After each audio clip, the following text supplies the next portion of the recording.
ये कहानी है 1938 की, कैरली नाम के एक आदमी की, हंगेरियन आर्मी में, और वो उस कंट्री का बेस्ट पिस्टल शूटर था।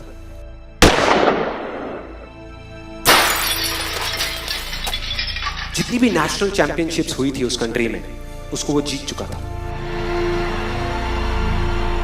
और सबको ऑलमोस्ट कंफर्म था कि 1940s में जो ओलंपिक्स होने वाले हैं उसमें गोल्ड मेडल कैरली को ही मिलेगा। और उसने सालों से ट्रेनिंग करी थी। उसका एक ही सपना था, एक ही फोकस था कि मुझे अपने इस हाथ को दुनिया का बेस्ट शूटिंग हैंड बनाना है, बेस्ट बनाना है, बेस्ट बनाना है। और वो कामयाब हो गया, उसने बना लिया बेस्ट शूटिंग हैंड। सिर्फ 2 साल का फर्क था। 1938 में एक आर्मी का ट्रेनिंग कैंप चल रहा था। क्योंकि वो आर्मी में था तो एक एक्सीडेंट हो गया। उसके उसी हाथ में जिससे उसने गोल्ड मेडल जीतना था, उसमें एक हैंड ग्रेनेड फट गया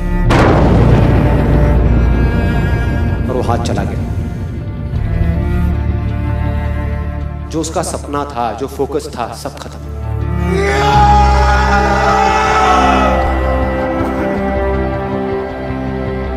उसके पास 2 रास्ते थे। एक तो ये कि वो बाकी की पूरी जिंदगी रोता रहे और कहीं जा करके छुप जाए, या अपना जो गोल था जिस पे उसने फोकस किया हुआ था उसको पकड़ करके रखे। तो उसने फोकस किया उस पे नहीं जो चला गया था, जो उसके पास नहीं था। उसने फोकस किया उस पे जो उसके पास था।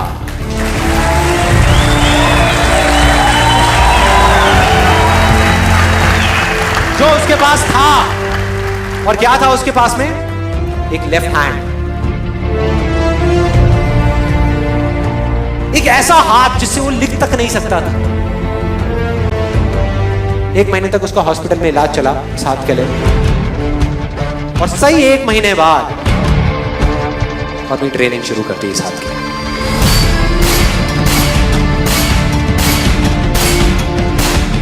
ट्रेनिंग के 1 साल बाद, मतलब कि 1939 में वो वापस आया। नेशनल चैंपियनशिप्स हो रही थी वहीं पे हंगरी में, और बाकी भी बहुत सारे पिस्टल शूटर्स थे वहां पर। उन्होंने जा करके उसको कांग्रेचुलेट किया। कहा कि यार देखो, ये होता है जज्बा, ये होती है स्पोर्ट्समैन स्पिरिट, कि इतना सब कुछ होने के बाद भी तुम यहां पर आए हो हमको देखने के लिए और हमारा हौसला बढ़ाने के लिए। किसी को नहीं पता था कि वो 1 साल से अपनी ट्रेनिंग कर रहा था लेफ्ट हैंड की।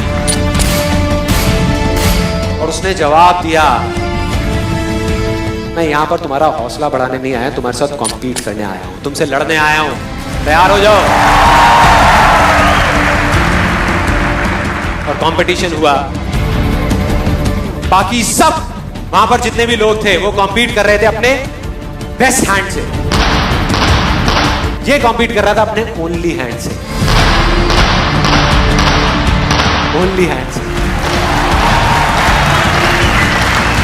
कौन जीता? The man with the only hand, Kairali जीत गया। लेकिन वो यहां नहीं रुका। उसका गोल क्लियर था कि मुझे इस हाथ को इस कंट्री का नहीं, इस पूरी दुनिया का बेस्ट शूटिंग हैंड बनाना है। उसने अपना सारा फोकस उठा करके डाला 1940 पे, जब ओलंपिक्स होने वाले थे। लेकिन 1940s के ओलंपिक्स कैंसिल हो गए वर्ल्ड वॉर की वजह से।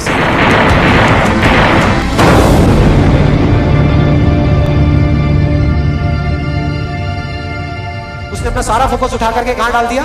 1944 में जो ओलंपिक्स होने वाले थे उसके ऊपर।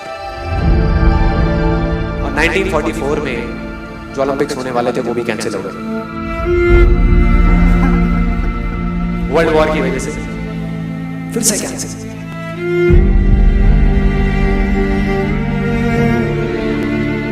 उसने अपना सारा फोकस उठा करके डाल दिया 1948 के ओलंपिक्स में।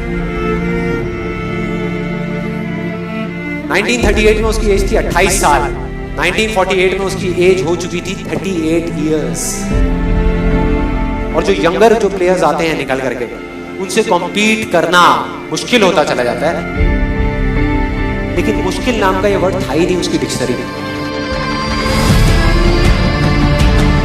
वो गया, पूरे वर्ल्ड के बेस्ट शूटर्स आए हुए थे जो अपने बेस्ट हैंड से कॉम्पीट कर रहे थे, और ये अपने ओनली हैंड से कॉम्पीट कर रहा था। और कौन जीता? The man with the only hand.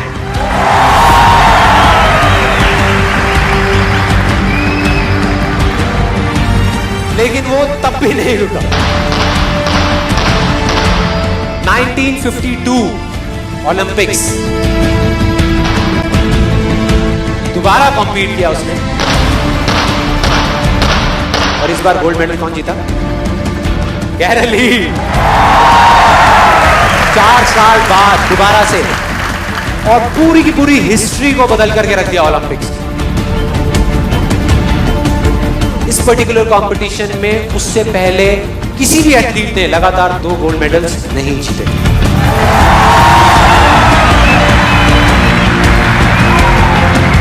अब किसी भी लूजर के पास चले जाओ, उसके पास लिस्ट होगी बहानों की कि मैं इस वजह से फेल हुआ अपनी लाइफ में, इस वजह से मैं कुछ नहीं कर पाया। बहुत लंबी लिस्ट है। और दूसरी तरफ विनर के पास चले जाओ, उसके पास में 1000 वजह होगी वो ना करने की जो वो करना चाहता है, सिर्फ एक वजह होगी वो करने की जो वो करना चाहता है, और वो कर जाएगा।